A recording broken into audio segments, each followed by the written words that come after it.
Halo semuanya, kembali lagi di sini bersama saya Dito Arisa Putra dengan NIM 2005094038 dari Prodi PTI UNESA.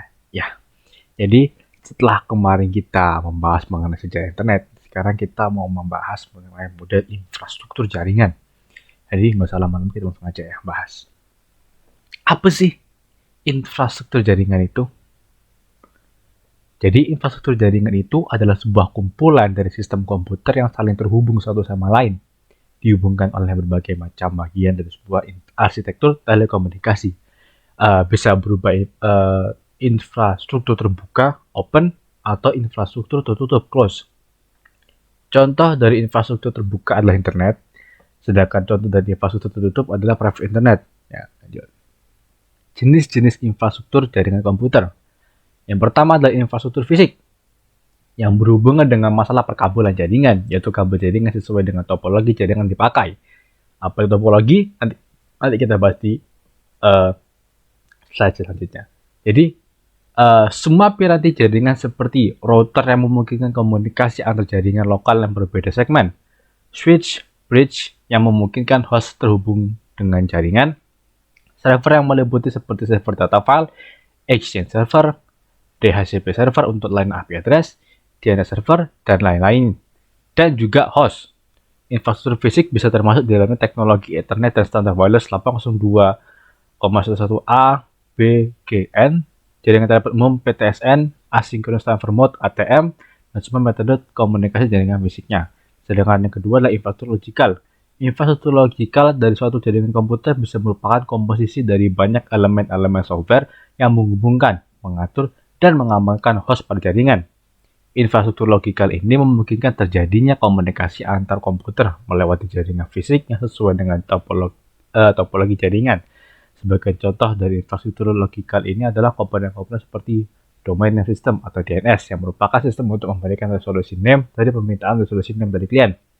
Directory service yang merupakan layanan directory untuk mengautentikasikan dan otorisasi user untuk masuk dan menggunakan resource jaringan. Lalu ada protokol jaringan seperti protokol TCP atau IP.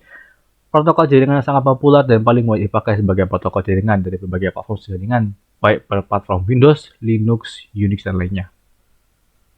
Jaringan komputer versus jaringan terdistribusi. Apa sih jaringan komputer dan jaringan terdistribusi itu?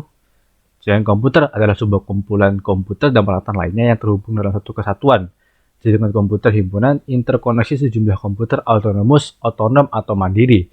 Sedangkan untuk jaringan terdistribusi adalah suatu sistem perangkat lunak yang dibuat di atas sebuah jaringan. Perangkat lunaklah yang menentukan tingkat keterpaduan dan transparansi suatu sistem jaringan. Perbedaan keduanya terletak pada perangkat lunaknya, khususnya sistem operasi, bukan pada perangkat kerasnya. Pengguna sistem terdistribusi tidak menyadari terdapatnya banyak proses dan sistemnya. Jadi seperti ini, jaringan terpusat itu di mana servernya itu ada satu ya, di mana para user itu nanti berpusat pada satu server tersebut. Misal, jadi kalau misalkan servernya ini misalkan down, jadi nanti semua server ini akan mendapati dampaknya. Mungkin kalau kita ambil contoh, mungkin seperti UTBK, bukan UTBK ya, ujian-ujian di sekolahan yang dimana servernya itu ada di komputer pengawas. Sedangkan jaringan terdistribusi yang dimana setiap user akan dihubungkan oleh banyak server. Jadi contohnya seperti kita mengakses suatu website. Nah, website tersebut itu nanti misalkan kita membukanya dari kita membuka domain Indonesia. Nah, di domain Indonesia ini servernya ada banyak. Jadi misalkan kita mengetik www.bla enter, server yang kita dapatkan nanti belum tentu sama seperti teman-teman kita membuka web yang sama. Jadi misalkan kita membuka web, kita kedapatan server 1A, sedangkan teman kita mendapatkan server 1B, seperti itu. Jadi gitu. Lanjut ke pembagian jaringan berdasarkan cakupan, jangkauan geografis.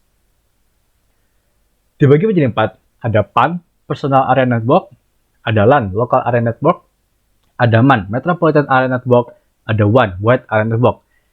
PAN, contohnya seperti Bluetooth dan infrared data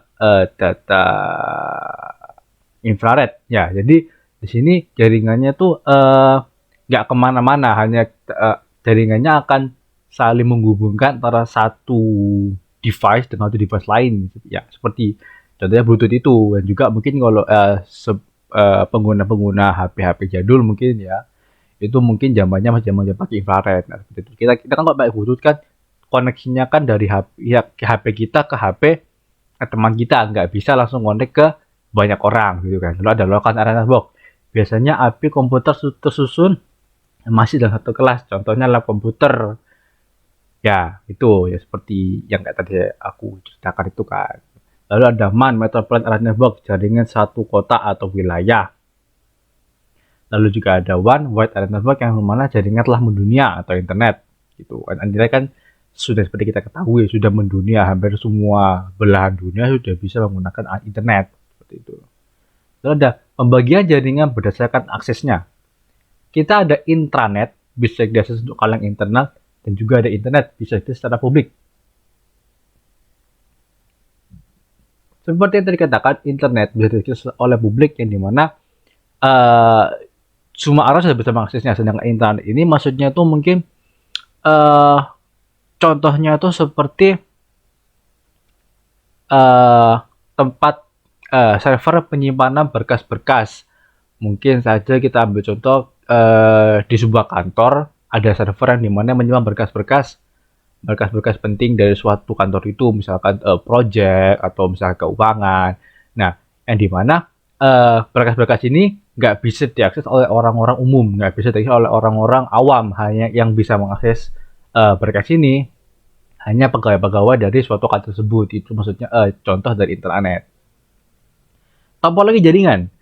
Topologi jaringan komputer adalah metode yang memungkinkan penggunanya untuk menghubungkan suatu komputer dan komputer lainnya.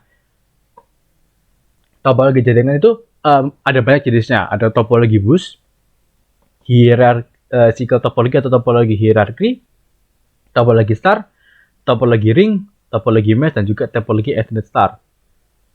Topologi bus. Jadi tiap topologi ini memiliki kekurangan dan kelebihan. Kelebihan dari topologi bus ya adalah biaya instalasi yang dibilang sangat murah karena hanya menggunakan sedikit kabel, penambahan klien atau workstation baru dapat dilakukan dengan mudah. Topologi yang sangat sederhana dan mudah diaplikasikan. Kekurangannya, jika salah satu kabel pada topologi jaringan bus putus atau bermasalah, hal tersebut dapat mengganggu komputer workstation atau klien yang lain. Proses sending, mengirim, dan receiving, menerima data kurang efisien. Biasanya terjadi tabrakan data pada topologi ini. Juga topologi yang sangat jadul sulit dikembangkan. Topologi hierarki. Kelebihannya adalah data terpusat secara hierarki sehingga manajemen data lebih baik dan mudah. Lalu terkontrol dan mudah dikembangkan menjadi jaringan yang lebih luas. Sedangkan kekurangannya adalah komputer di bawahnya tidak dapat dioperasikan apabila kabel pada komputer tingkat atas terputus dan dapat terjadi tabrakan file atau collision. Topologi star. Kelebihannya adalah apabila salah satu komputer mengalami masalah, jaringan pada topologi ini tetap berjalan dan tidak mempengaruhi komputer yang lain. Bersifat fleksibel, tingkat keamanan bisa dibilang cukup baik daripada topologi bus. Kemudahan deteksi masalah cukup mudah jika terjadi kerusakan pada jaringan. Kekurangannya adalah jika switch atau hub yang notabene sebagai titik pusat mengalami masalah, maka seluruh komputer yang terhubung pada topologi ini juga mengalami masalah. Cukup membutuhkan banyak kabel, jadi biaya yang dikeluarkan bisa dibilang cukup mahal dan juga jaringan yang sangat tergantung pada terminal pusat. Topologi ring. Kelebihannya adalah memiliki performa yang lebih baik daripada topologi bus. Mudah diimplementasikan, konfigurasi ulang dari instalasi perangkat bisa dibilang cukup mudah, dan juga biaya instalasi cukup murah. Kekurangan sendiri adalah kinerja komunikasi dalam topologi ini dinilai dari jumlah atau banyaknya titik atau node. Troubleshooting bisa dibilang cukup rumit. Jika salah satu koneksi terputus, maka koneksi yang lain juga putus. Nah, pada topologi ini biasanya terjadi collision atau tabrakan data. Yang terakhir adalah topologi mesh. Kelebihannya adalah jalur pengiriman data yang digunakan sangat banyak, jadi tidak perlu khawatir akan adanya tabrakan data atau collision. Besar bandwidth yang cukup lebar, juga keamanan pada topologi ini bisa dibilang sangat baik. Sedang kekurangannya adalah proses instalasi jaringan pada topologi ini sangat rumit dan juga membutuhkan banyak kabel, serta memakan biaya instalasi yang sangat mahal dikarenakan membutuhkan banyak kabel. Nah, tadi itu apa bahasanya? Sedikit info mengenai infrastruktur jaringan. Jadi mungkin itu dari saya. Bila salah kata mohon maaf. Sekian dari saya. Terima kasih.